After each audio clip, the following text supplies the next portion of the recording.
Hello, human peoples. You're listening to the podcast network of Gamefully Unemployed. To support us and gain access to great exclusive podcasts like Fox Mulder is a Maniac, Tom and Jeff Watch Batman, Star Trek The Next Futurama, and our latest show, Spiel Boys, head over to patreon.com/gamefullyunemployed. We do game streaming, movie nights with our patrons every Friday night, and you can even commission your own podcast about anything you want. Literally anything, within reason, and we have to do it. You are quite frankly out of excuses not to go visit patreon.com/gamefullyunemployed. That's patreon.com/GAMEFULLY unemployed, which is spelled like it sounds.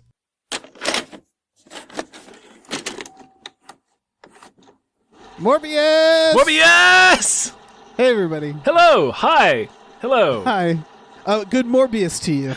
and a merry Morbius to you, sir. Mm-hmm. My name is David Bell.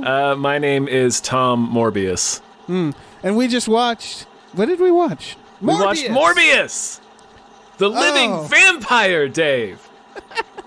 Oh, fuck. Yeah. Oh, fuck indeed. Michael, what have you done? I was trying to help people. But the cure... it's a curse. Oh my god. So this is not honestly, doing great. Honestly, Morbius could just be called Fuck You, pal. Yeah. This isn't doing great at the box. It's number 1 this weekend, but it's not doing great numbers. It's doing okay. I think it's like 39 million around there in domestic and like maybe 90 million worldwide. So it's, yeah. It'll probably hit 150, 200 million. It's at like a 17% on Rotten Tomatoes. Most critics have not been favorable of it. Nope. It stars several. Dave. Yeah. It features a few Jareds. It's Jared Leto, vampire. Hey, Tom. Yeah. What did you think of this movie? Oh man, Dave, what a complicated question. Is it though? Is it complicated? This is a very bad movie, Dave. It's really bad. It's really bad. Yeah. So. But it's oh man. But it's also like a vampire zooming around with like purple mist. I don't know, man. I mean, it's sorta. It sorta has that. It sorta has that a little bit. Here's the thing.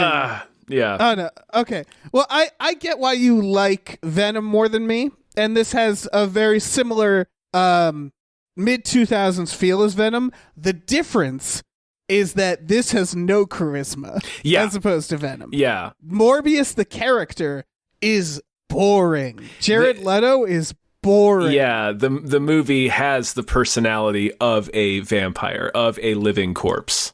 Yes. Venom has... They're both like in similar like off-brand schlock areas, but like Venom has got this wild, chaotic glee to it, and it's got that amazing Tom Hardy arguing with himself performance. This doesn't have any of that. This was the kind of boring where if I wasn't doing a podcast, I would have walked out of the movie. Because I was like mad at it, but because I just felt like I had better things to do. There was we saw it last night, and there was a big group of people behind us, and one woman was just dead ass asleep, halfway through the film, just snoring. No, I had someone in the audience when the movie came out. I saw this in IMAX Sunday afternoon in the middle of Los Angeles. There was about 5 or 6 of us in there. Yeah. And when I walked out, it was like a couple young guys, dead silence audience, and one person turned to the other and said, "I fell asleep." Yep. So like, it is that level. Like, this isn't like so bad it's good. This is just bad movie. It's so bad it's bad. Yeah. It's in fairness to Morbius, Dave. You saw it in the middle of the afternoon on a Sunday. Morbius fans only come out at night, bro. You know that. That's fair. You know that. They're creatures of the night. Having worked at a movie theater, actually Sunday afternoons are supposed to be really busy. Not for Morbius. You're right, though. They only come out at night. Yeah. I would love to meet a Morbius fan, a fan of this movie. I want to meet the person who wore a Morbius t-shirt to this movie. Yeah. It is. This is a bleak film because this is like I Frankenstein stuff. It's not quite as silly as I Frankenstein, but it's like right on that precipice. I would argue I Frankenstein is more entertaining. I would compare it to I Frankenstein in terms of logic, where in I Frankenstein there's these moments where you're like, wait, that doesn't make any sense. This has a lot of like I would love to know why the villain was bad. Like, so what's his name? Matt Smith? Yeah. He plays Mr. Morbius. Mm-hmm. Dr. Morbius, Dave. Yeah, they grew up in a children's hospital dealing with those children's hospital bullies. Yeah. Those kids who bully these sharks hanging outside the children's hospital. He's wicked smart because he fixes a machine in a way that people do in movies all the time. He fixes like a short... In a way that's clever, but not like... Basically, a battery falls out of this machine, so he completes the circuit with a metal spring. And then, the very next scene is him sitting in Jared Harris's office, and Jared Harris is like, "You're a fucking genius. I need to send you to medical school." And for the record, he's not like 6. He's like, I don't know, preteen? 13? 12, 13? And I was like, well, shit, I learned that in science class. Yeah. Jared Harris is seriously acting like he just split an atom in his hospital bed. It's like, he completed a circuit. That's like it's science fair stuff. It's clever, but it's not Jared clever, Harris came in his pants when he saw that. He sits him down and he says something like, so all these scientists built this machine and you were able to fix it with just a piece of a pen. And it's like, yeah, a piece of metal. And he just took the circuit out and completely, yeah. It is, he's like amazed by it. Right, it's seriously, the battery fell out. Yeah. That's all it is. Yeah. It's something, it's like that level of simple. And it's so funny that Jared Harris is like, you need to, he literally says to him, you need to share your gift with the world. Yes. It's, oh my God. And so we cut to him as an adult and we know he's a medical doctor. Yes, he's not. He's not an engineer. Like it doesn't have anything to do with him fixing a machine. Never comes back, does it? No. Holy shit. He's a medical doctor and like a research scientist. He's not an engineer. He's not a machinist or not a machinist. No, a machine smith. A machine doctor. Yeah. You know what I mean? You just pointed out to me another key aspect is that he fixes a machine that is pumping the blood into his friend who is dying. Yeah. So if you were to show this person was going to be a genius doctor, you have him treat the patient, the kid, but he treats the machine and saves the kid and then becomes a doctor. That is so... That is all fucked up. He saves the machine's life. Yeah. And he gets a scholarship for saving a $3 million piece of equipment. Oh my God. Meanwhile, dead Matt Smith in the background. They're just wheeling him out. This little boy sprung into action and saved this expensive machine. Right? So he grows up to become a wicked smart doctor. He can he can hold a Rubik's Cube. He doesn't actually solve it in the scene. They have him hold a Rubik's Cube at one point to show that he's smart. Boy, that went right through me. I don't even remember a Rubik's Cube. He's in a lab. There's a Rubik's Cube. He picks it up and I was like, oh, here comes the stereotype. He's going to solve it. And then he just holds it.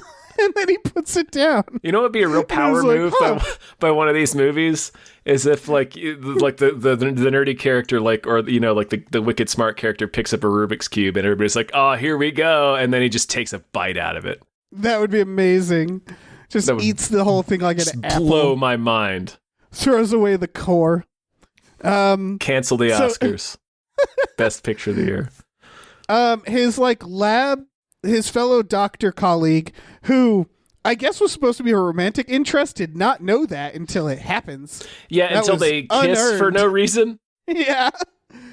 She is only in the movie to die. Yes, to die to advance his story. She's just a pure fridge character. And they didn't give anybody a personality. No. So she's like, I know what you're up to. You have bats in your lab. And she exposes this like giant tube he has filled with bats, and he's like, don't tell anybody. Don't tell anyone about my bats. His lab is like across the way from a patient. Like he is treating a little girl like across the hallway down from the his hall bat from his lab. secret bat lab. Yeah. Because there's a part where he looks from his lab into hers. And I was like, wait, he's carrying. So he has this tube of bats he got in there somehow. Yeah. Don't know how.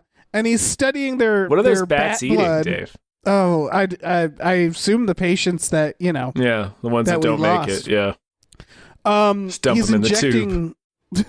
He's injecting rats.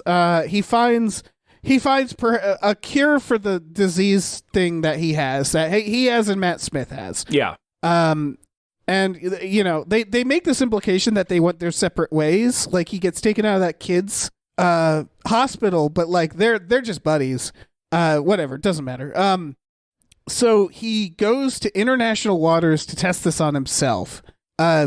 Already that feels weird because he says like we need a lot of money in international waters and all this stuff. And they cut to the boat and I thought like, oh, okay, it's going to be like Matt Smith on this boat with him. Matt Smith isn't there. No. And it's just him and this other doctor.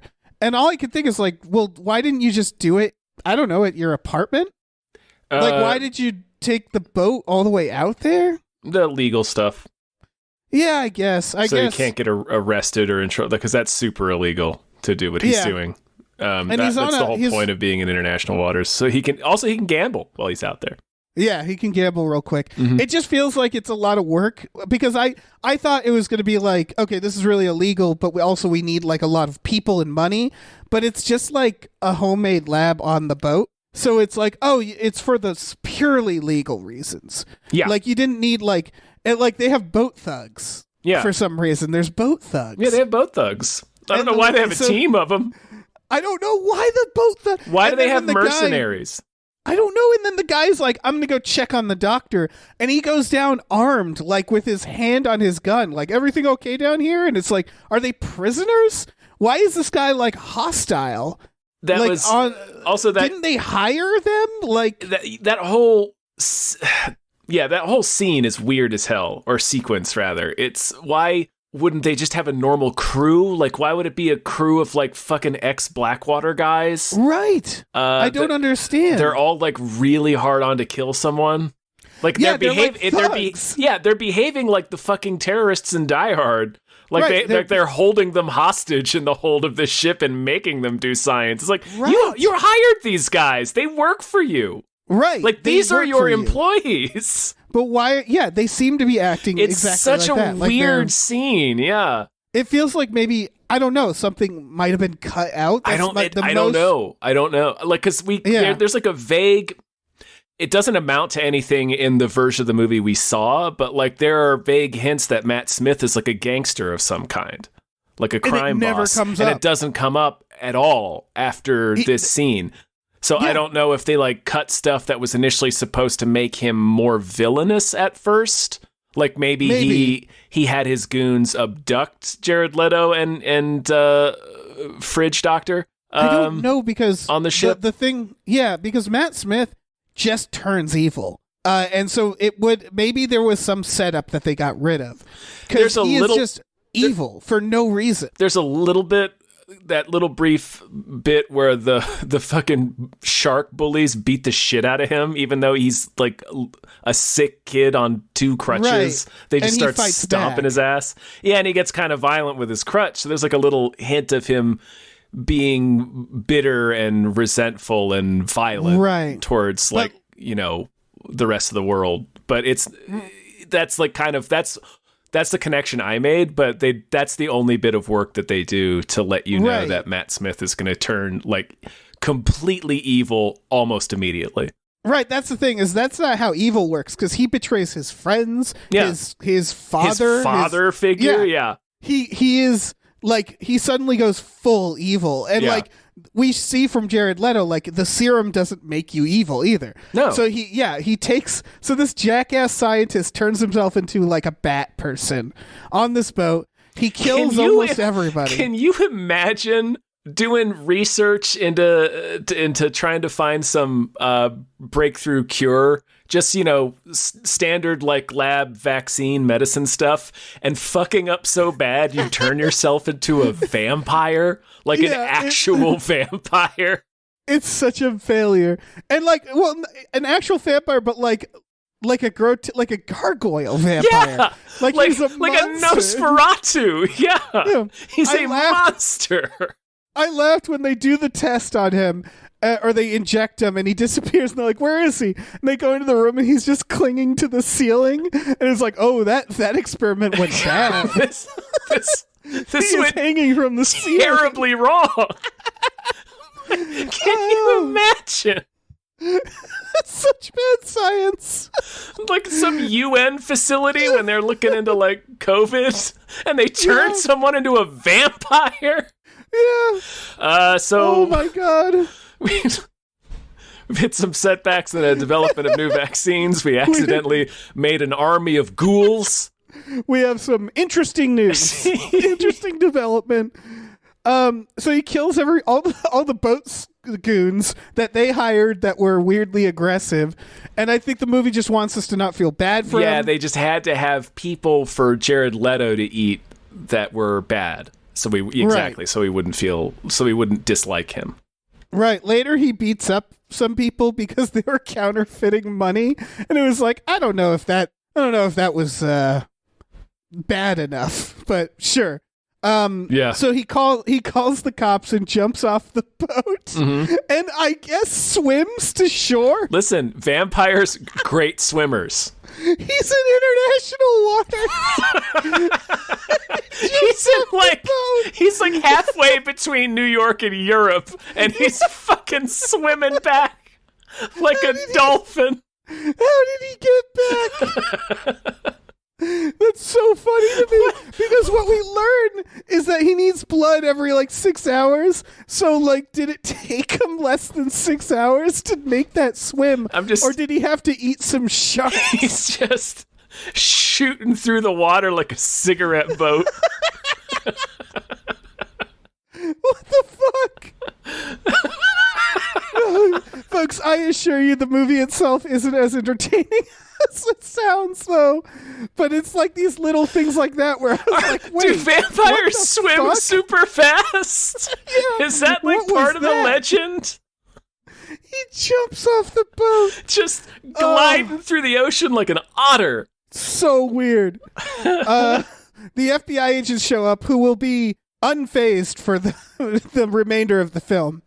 They find the bodies. They find the doctor lady. Like his partner just immediately says vampire, only 60% jokingly, but then for the rest of the movie, they're just both approaching the case like, well, clearly it's a vampire and you're the vampire, so we're arresting you. And they're unimpressed by everything they see. It's like they already knew vampires were real.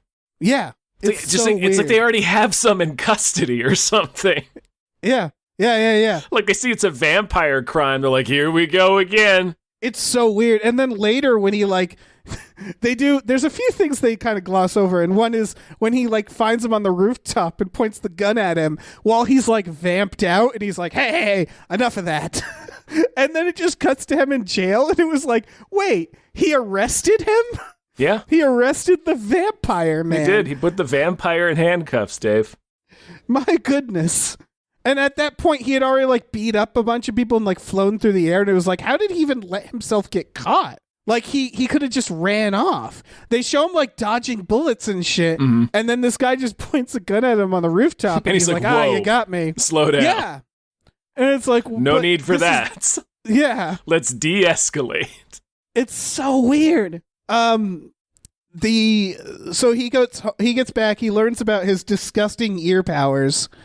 He learns about all his superpowers. We have a moment where he's he's all healed up, and Matt Smith shows up, and he's like, "I want it too." It's a real Spider-Man can't give Harry Osborn his blood moment. Yeah, where he's like, "You don't understand. It's made me a monster," and he barely explains to Matt Smith, and Matt Smith is like, "Fuck you, man!" How why? He doesn't give him nearly enough of an explanation. No, he doesn't say, like, listen, my body's actually dying. Like, I need to drink blood or I'll die. And the window is getting or smaller and smaller, which never gets resolved in this movie. No. But because that's the whole thing they pose is, like, he has to drink, like, artificial blood. And he's like, but it's not going to sustain me very long. What's going to happen when it can't? Never answers that question. Nope. It's the main, like... It seems like the main problem at first. And he doesn't explain any of it. It's the problem that's driving him for the entire movie until the end. Right. Until he defeats Matt Smith, and then it's just like not an issue anymore. Right, and then he just leaves and the movie ends. And the movie ends, with a close-up of his face. Yeah. And then the words Morbius, or Morbius, explodes on screen, and that's how the movie ends. That was wild. Hypes me right out of my chair. I mean, there's more after that, and we'll get to that because there's so much here. So much terrible writing. So yeah, they're unfazed. So Matt Smith is all mad. He leaves. It's heavily implied that he like steals. He swiped some of one. The, yeah, they don't show him do it, but they sort of imply that that's what's happening. Right. He gets arrested because the FBI agents found like some of his origami on the boat, and that was enough. That's enough to arrest him. Yeah, apparently. Which is wild. But in between this, what I would consider the only well done scene of the movie happens, which is the nurse in the hallway. Mm-hmm. Even though I don't think hallway lights work like that, it was still well done. Where she's walking down the hallway and the lights are like motion censored, but only turn on like for like 5 feet areas for some reason. Yeah, they're like really trying to save money on electricity in that hospital. They really are. But that was a well done scene, and she gets attacked and killed. And you're like, oh, did Morbius do that? And the reveal is no, Matt Smith did. Yeah.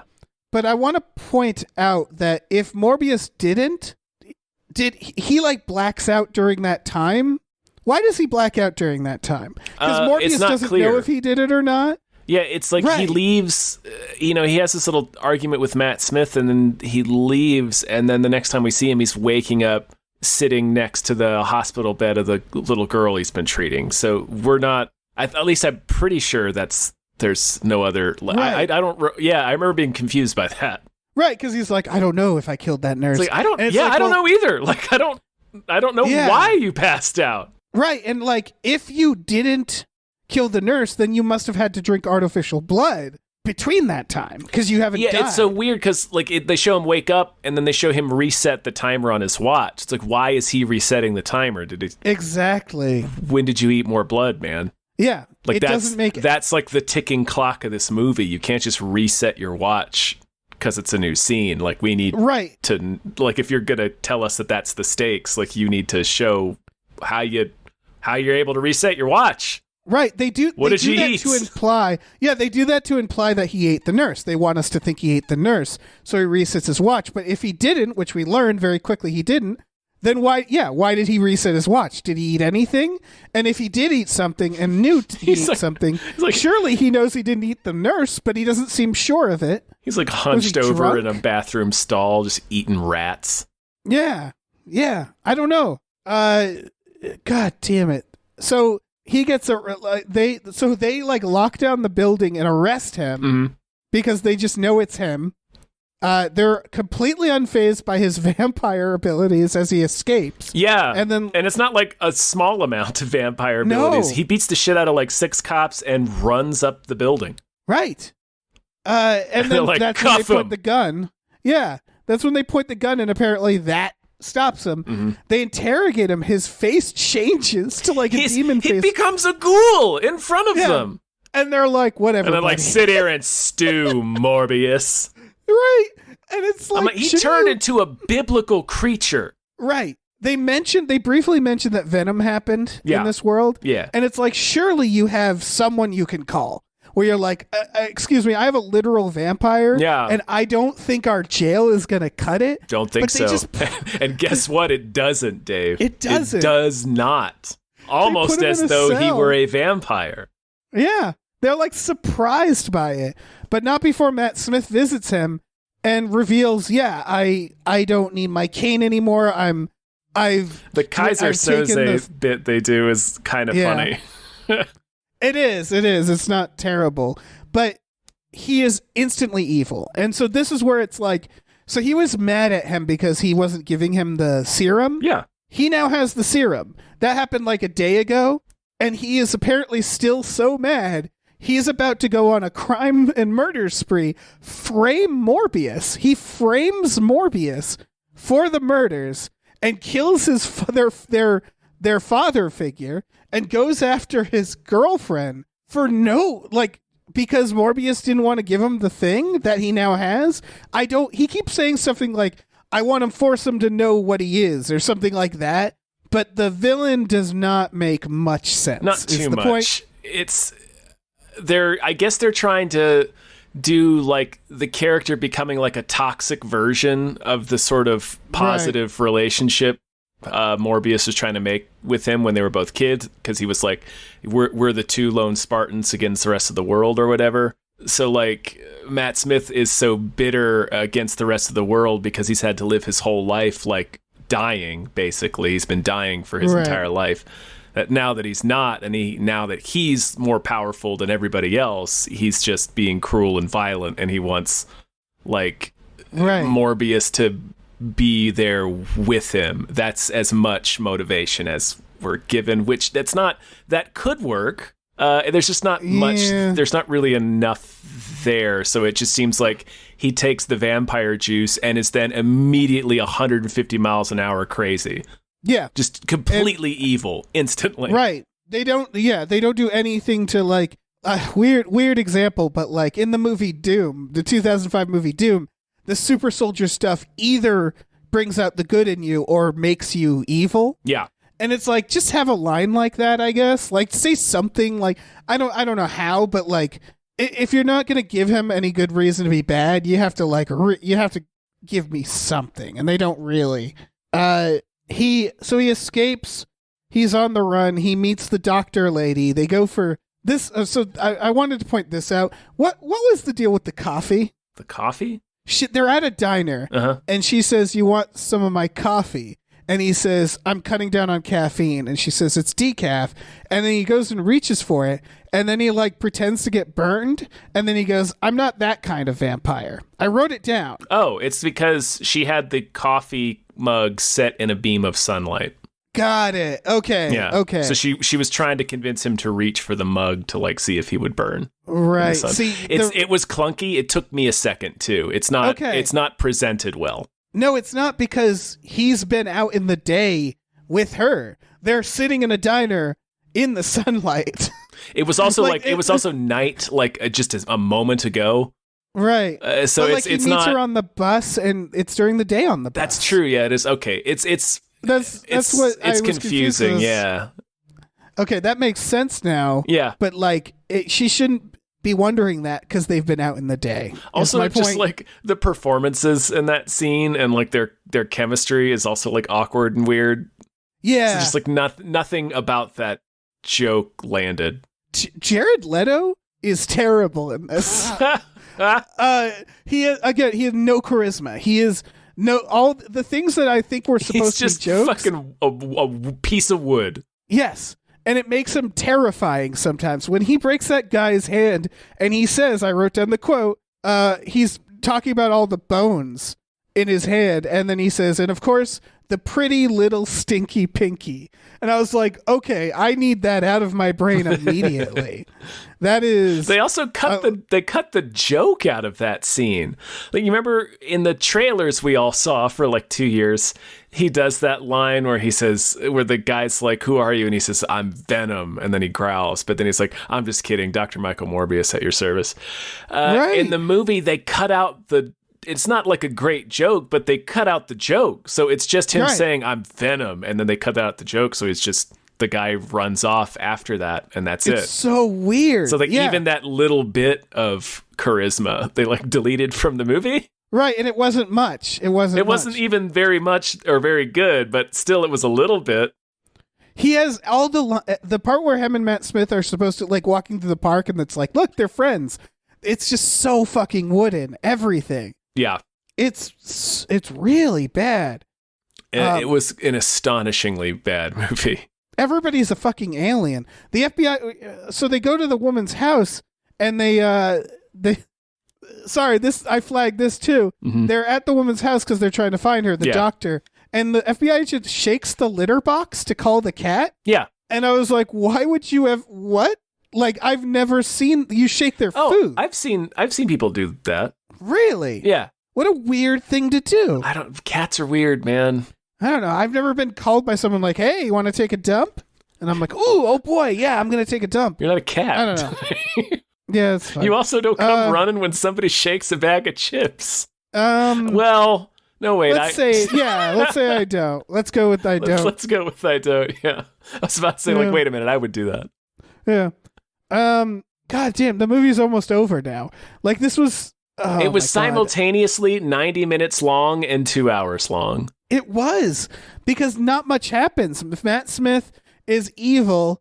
So he's at this like counterfeiting lab that he's using as his lab. Right. He overhears in that scene where with the just poorly executed joke about burning his hand. He overhears two guys try to pay with counterfeit bills at the register, just incidentally, and then follows them and beats them up and steals their counterfeit lab so he can use it as his new lab because he can't go back to his old lab because the cops are watching it. Right. And that's how quickly that happens.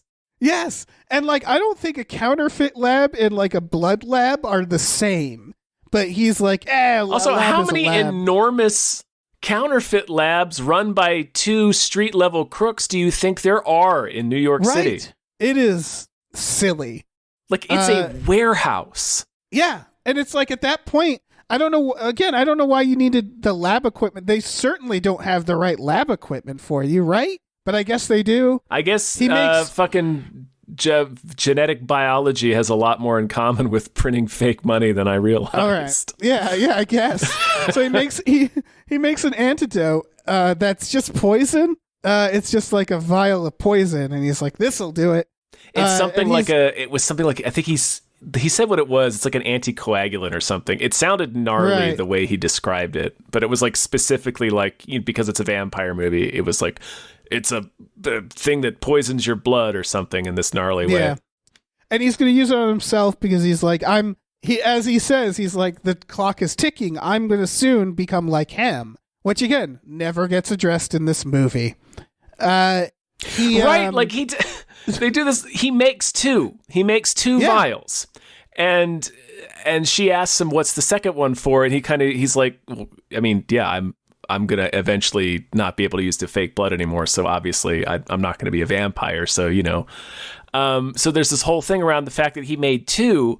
So you're thinking, well, obviously they won't kill him, so maybe like he's going to lose one vial and he'll have to use the only remaining vial on Matt Smith or something. Right. But no, he just uses one vial on Matt Smith and then that's it. And we just he never addresses the fact that the clock is running out on the fake blood being effective, or the fact that he made a second like poison for himself to use.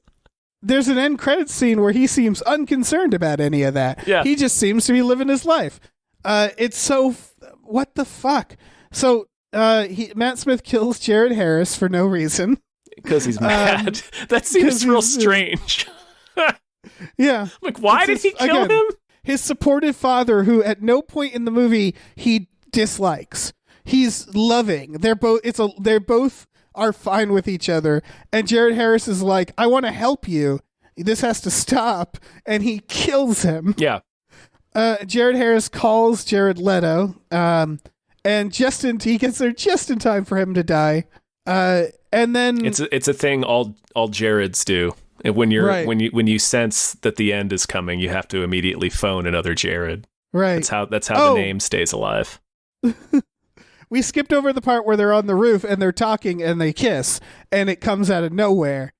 And it was so strange. So unearned. What happens is, I forget what she says right before it, but then Leto goes like, okay, all right. Like he kind of sets her up like he's going to show her something cool. He's like, okay, close your eyes. It's just like, okay. Right. And she closes her eyes. It's like, get a little bit closer. And they get a little bit closer. And then he just leans in and kisses her, and then that's the scene. Right. That's it. And she doesn't like slap him. No, she doesn't shove him over the balcony or nothing. Right. The scene just ends. They're just colleagues. They're just colleagues. And it's they've never acted any differently. They've never acted like they are romantically interested in each other. And that plus that weird exchange, like him setting up, like it really seemed like he was going to do something, some kind of like weird flirty thing. Like, you see that constellation up? Like, that's like what they were setting up. But it was just, he made her close her eyes so that she wouldn't see him move in for a kiss. Right. Like, what was that?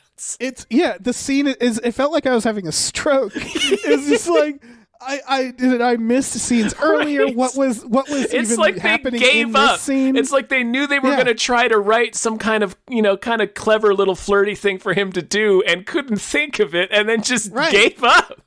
They just gave up. And then they're like, should we go back and add some like romantic stuff? And they're like, nah, it's fine. It's like, it felt like it played out exactly like a character walking into a room and going like, hey, everyone, listen up.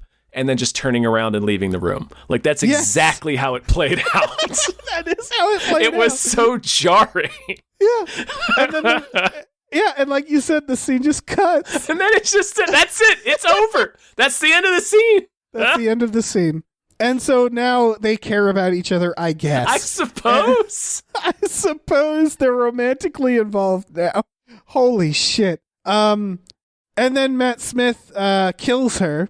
Right. Isn't it like he goes to Jared Harris calls Morbius, so Morbius goes to him just in time for him to die, and then doesn't he get like another call right there? He hears. He bat hears. He bat hears. So he gets a phone call of his fake dad dying. So he goes to find his fake dad. Oh, he's just died. I made it just in time to watch him die, and then he bat hears his girlfriend dying and teleports over to her just in time for her to die. Oh my God, you're right. It's like they did the same thing twice in a like one right after the other. Back to back. Holy shit, they did. And in both one, he's like, no. Oh my God. Oh my God, I'm losing my mind. What an incredible film. Yep, and then she kisses him dying, bites his lip. His blood falls on her lip. And she sensually licks it off. And I was it's so weird. That's so fucking weird. But yeah, like she's trying to get him to like drink her blood because it's like, oh, I'm dying anyway, so I might as well give my blood for you. It's fucking gross and it's really stupid and out of its mind. Right. Jared Leto's on set like, no, this is normal. Women, they give their blood to me all the time. Isn't this normal? Yeah. Isn't this how everyone does it? But I can't stress enough how sensual. She bites his lip, it drips on her face, and then she does this like, right, like she's a vampire. Already. Yes. Yeah, I mean, spoilers, she becomes one at the very end, which was incredible. Just totally bananas moment at the end of this movie. Well, I knew from this moment, it was like clearly she's going to become one because this moment is so fucking weird. They clearly needed to get his blood in her mouth so she'd become a vampire. But they were like, I don't know, make it sexy. As she's dying, she's also a little blood horny. Yeah. I guess. That's what it is. And then she dies. And then he's like, no. And he fights Matt Smith in a fucking, just every like, it felt like it was every superhero stereotype fight place. It was like a sewer/construction site. I was waiting for a church, but there was no church. Yeah. It started out kind of cool. I mean, it started out with them like on the rooftops and then they're kind of fighting in the air above the city for a second. I was like, oh, this is cool. It could be like the Lost Boys fight, only they're in the middle of the city. That could be kind of neat. Yeah. But then they immediately crash through a construction site through the street into like a huge cistern. Right. And then Jared Leto uses the power of bats, which we barely talked about, that he has the ability to the serum gives him the ability to communicate with bats. Yeah, the bats love him. Right. He uses on Matt Smith. My question is, can't he also control bats? Why wouldn't the bats also be like super into Matt Smith? Right. He's another little bat boy. Blood. Yeah. But took the exact same serum. Right, and Matt Smith's like, I don't know how to handle these bats, and he like floods them with the bats so that he can stab them with the poison. Yep. And it was like, really? This is how it's ending? Yeah, huh? that is how it ended. Yeah, because then he just flies off. They show him flying through the air. They cut to the woman turning into a vampire. Her eyes open. She's like, I'm a vampire now. And it's like, really? Just a drop of blood? All right, sure. And then it cuts to Morbius's face, and then credits. Yep. And it's so abrupt. Mm-hmm. Oh, they show the agents, like, they once again show the agents watching him fly off with just boredom on their face. They look like the audience, like the theater audience. Yeah, we already know. We know it's vampires. Like, we know it's... like, they behaved like they knew they were cops in a vampire movie. Yeah. Morbius, he flies out, I think with bats, out of the sewer. Yeah. Past the agents, and they literally cut to their faces and they make no expression. Right, like they didn't just see a man explode out of the sewers in a cloud of bats. Right, I think they were trying to do like a reverence moment where they're like, he's our hero, he's the hero we deserve. Yeah. But it's like, well, he hasn't shown anything to prove that. Mean, honestly... a foul bat creature smelling like the sewer in a cloud of just a swarm of bats. Yeah. It's the hero we deserve. Hero we deserve. Just a rancid vampire man. Yep. And then we get end credits. Now, Tom. Yeah. These were incredible to me. Was there anything at the very end? I only saw the first two. Oh, I only saw the first one. I was like done. Oh. So the first one is it's a jail cell, and the Spider-Man tear in the sky happens, and Michael Keaton just like warps in there, which I'm not sure why that happened. I've been so confused by this since they did it in the end of the Venom 2. Right. Because I just assumed they were already in the same universe. That's the thing I think so. I heard this movie had to do a bunch of cuts about the Spider-Man stuff. Yeah. My guess is that nobody talked to each other. No, of course not. And I think Venom, you're right. I think both this and Venom assumed it was in that universe. And then when they did that, it was like, oh wait, is it not? What's happening here? Like I think they didn't know. So Michael Keaton teleports into this jail cell. And then the strangest thing happens. They cut to a news report. The end credits scene, like you'd think they just have him show up and like say a line and then you cut, you know? But they cut to the news and the news reporter's like, this just in. What's his character's name? Adrian Toomes. Adrian Toomes just teleported into a jail cell that was empty. Like she saw the scene. Yeah. That we just saw. Like no one's there when he does that. And she's like, this just in. And so now he's like going off free because he's from a different dimension. Like the reporter seems to know everything. I mean, everyone saw that Spider-Man movie, Dave. What? Everyone saw that Spider-Man movie, Dave. Yeah, that's true. And so did she. Yeah. It's so weird because like they clearly thought like we need to explain this. Let's just have a reporter say what is happening. Even though there's no way a reporter would know this. No. In fact, like it's a human wouldn't know this. Again, he teleports into the cell that's deserted. Well, I mean, they would know because he doesn't exist there. And so he wasn't a prisoner in their jail, so they would go and just see that a man somehow just appeared in a jail cell that wasn't occupied. But they would certainly assume he like snuck in or something, and they would assume he's not of another dimension. I'm not saying the dimension stuff, it's just the rest of it. You know, you didn't have to have somebody there witness him appear in the cell. Right. It's again so weird. Yeah. I mean, that would still be a news story, but they wouldn't be. I don't think they'd be talking about alternate dimensions, right? Or and they frame it of like it's amazing that he apparated here, and it's like, do you know that, or are you just claiming that because he said he did? You know, like the story is a man shows up in a jail cell claiming he's from another dimension. Yeah, like that's what the story is. But so that happens. So, Tom, you didn't see the post credits, huh? No. It adds even more questions. Post credits is Morbius driving. He's oh my fucking He's God. driving? Okay. He's driving. He's a vampire. I know. It's him driving down the road, like Doctor Strange style in like a nice car. And then he parks, and I was like, ooh, what's this reveal going to be? And it's just Michael Keaton again. And it was like, well, you showed me that. Okay, sure, go on. And he's in the full Vulture suit. I don't know where he got the suit, if he's from a different dimension. I don't know. He didn't show up in that jail cell in the suit. No, he didn't. But now he's in the full Vulture suit. He lands, and Morbius is like, I heard you wanted to talk to me. And Vulture mentions Spider-Man. I forget how. And Morbius recognizes that Spider-Man exists. He acknowledges Spider-Man, so it really seems like this is the Spider-Man universe. I don't know.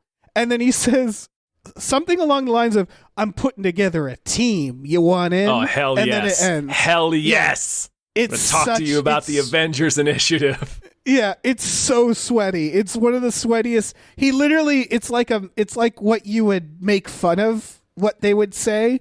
It's that, where he literally says, I'm putting together a team.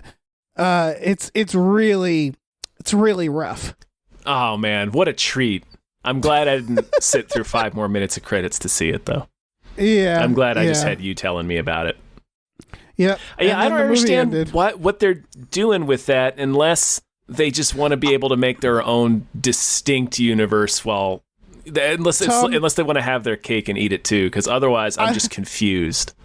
I don't think they know. No, certainly not. So I think here's what's happening, right?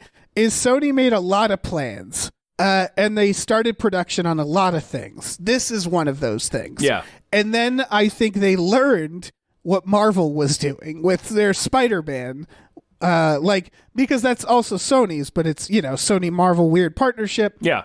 I think they learned that, and then they hastily reshot or re-edited things to try to make it make sense. And I think at the same time, they have no idea when Marvel will just say, we're done. Like, that's the other thing, is I have this feeling of like, Marvel probably told them, like, look, if you make a success, like if Venom is a hit, if Morbius is a hit, we'll make a new deal and we'll incorporate that, right? Yeah. But we only if we want to. And so that's what I'm guessing, right? Is that Spider-Man is the only character that they actually have a deal to share. And so all these other movies, they have to design them with the knowledge of, like, it might never be in the same universe. Well, that's not or maybe it will. That's not entirely true. He's not the only character. Obviously, that's just my guess. Michael Keaton, all right. of the bad guys that have been in the Spider-Man movies, the Tom Holland ones. Oh, that's true. Yeah. Yeah, that's my assumption, is that there's got to be some sort of contractual it must be insanity that they're trying to weave through. And I know there's been rumblings, after the most recent one, of them trying to do another one with Andrew Garfield. So this would conceivably allow them to do that, because like if it is in a different universe and Morbius is acknowledging, oh yeah, I know who Spider-Man is, maybe he's referring to Garfield and not Tom Holland. Maybe, yeah. So I don't know. It just, maybe they're just trying to keep their options open, but it's just confusing. It really feels like they don't have a plan, so they're keeping it really broad and vague. Yeah. And that's not a good idea. It's making these movies weird and confusing, on top of the fact that this movie just sucks. This movie was trash. Yeah. Like absolute trash. It's very bad. I'm very, very glad I watched it. I had a blast talking about it with you. Yeah. I don't think I'll ever see it again. Oh, I will. Yeah. I mean, I was steeped in garbage 90s Spider-Man comics, right? When I was a kid. So this is just this is catnip for me. But this movie, it doesn't deserve anything. Like, they shouldn't make another. No, probably not. Yeah, and like Jared Leto, not a great person. He also just sucks in this, and so it's just like I don't know. He definitely doesn't do anything interesting. He's so wooden. Yep. Like, I wish Sony could just make a press release that says, "Sorry, our bad. We'll try again," and then in like a year do another Morbius with like a new everything. Like, I wish movies were allowed to do that. Like, the fact that they have to either... What their options right now is they either have to run with this shitty ball, or they have to just, like, quietly pretend Morbius doesn't exist from here on, right? Yeah. Because that's hard, because he's a vampire man who flew through a city and is making other vampires. Yep. That's a real problem. Yeah, it's going to start attracting a lot of attention. Yeah. I might watch this again on movie night or something. Oh, for sure. I was mostly... I wouldn't watch this again by myself, probably. Yes. Yeah. I think we made this movie sound more fun than it is, but it is very, very dull. Yes. Like, the plot inconsistencies are wild. I'd say the action was okay. Oh, yeah. The vampire action was pretty cool, some of it. Yeah, but there isn't much of it, and it's just okay. Like, it's cool, but it's not surrounded by a good enough movie. And this is... Interestingly, I never heard anything about this one potentially getting an R rating, which, well, back when Venom was coming out, you remember they were initially going to make that one rated R, and then they kind of switched gears on that, which I think was smart. I've said on one of our, I forget, maybe in that we just watched on Venom or in a Hypecast or something, but Venom's never really been an R-rated character, so I don't really think it needed it. But like Morbius, this is a movie that could have used an R rating. Yeah, it could have been R, but it also they could have just not made it. I don't know. You're right. It could have been an R, but I also didn't feel like it needed one when I was watching it. Like, just some of the vampire stuff. Yeah, they did enough. It's just a couple of vampire... He slashes a throat and like the guy holds his throat and falls. Yeah. They just have it in darkness. Yeah. So it's like, yeah, that works. You know? They didn't really... Yeah, it wasn't really any blood. It's all just him like gurgling. So, I mean, I guess they get it across. It was just a couple of moments in like the vampire stuff where it was like, oh, well, I see that's just like where he has to like slash people's throats and just have no blood come out. Right, yeah. I mean, the whole plot is around blood. Right, the whole... And it's a movie that can't show much blood. It's a movie about it's a vampire movie. So it's kind of weird to do a PG-13 vampire movie, but... Right, I mean, the blood that he drinks is like blue. It's blue. Think it's like... It's the artificial blood, yeah. But I wonder if artificial blood is actually blue or not. I don't know. It just... I don't know if it exists on the level that they're suggesting in this movie. Oh, that's also true. You're right. Remember, you're right, because he invents the artificial blood. He invents the one that they're using in the movie. Right. Yeah, it's... Yeah, man, now that you mention it, yeah, it is kind of weird that it isn't R. Not in like a huge, like, that it was on my mind the entire time. It was just interesting to me that Sony played around with the idea of making kind of like a not really R-rated character into an R-rated movie. But then I didn't hear anything about this movie, which is a movie about like a gnarly vampire man. They were just like, no, PG-13 all the way. Like, all right. Well, this movie heavily depends on like drunk teenagers. On people seeing it. Yeah, they never would have made. They never would have made a Morbius movie rated R. Yeah, they need that's everybody fair. they can get. They need every dollar. Yeah, and I don't think they got it. No, I don't know, man. This movie's a fucking disaster. It's like. It felt really rushed while being really long. It feels like the characters are disjointed. They don't make much sense. Mm-hmm. The things they do, like oh my god, the Jared Harris thing, and then going to watch another person die. That is rough. Yeah, I didn't really realize it until we were talking about it, but they do just have the identical thing happen back to back. Yeah, that is. Oh man, my goodness, what a film. What a film! Holy moly! If you so for people who haven't seen it, here's what I'll say: wait till it's on streaming. Yeah, and then if you're watching it and you're like, I don't really care to watch this anymore, shut it off. Yeah, just you don't need just to go ahead that. And shut it off. Yeah. I do. I literally like halfway through was like, can I do the we just watched, having only watched half of it? No, I guess I'll have to stay here.